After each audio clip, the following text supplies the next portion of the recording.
Music to my ears, but the leather rash on my 911 was a sight for sore eyes.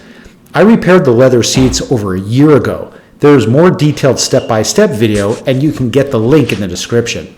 I used Coconix. Let's see how this stuff is holding up after over a year. Let's go.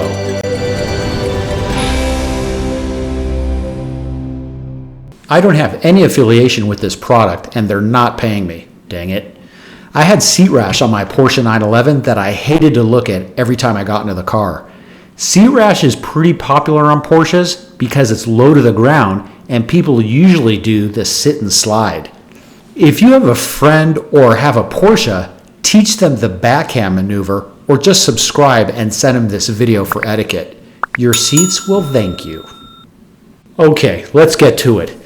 Here's the before pictures of the seats. And now this is what the seats look like a little over a year later. I have to tell you, no one notices, and I find myself trying to look close to see if I do.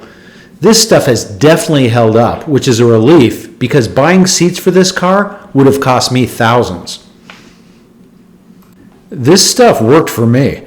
It does take patience and skill to blend it in to hide the damage. Check out my video of the step-by-step process. This will help you. Now, if this video helped you, give me a thumbs up and subscribe, and good luck with your repair project.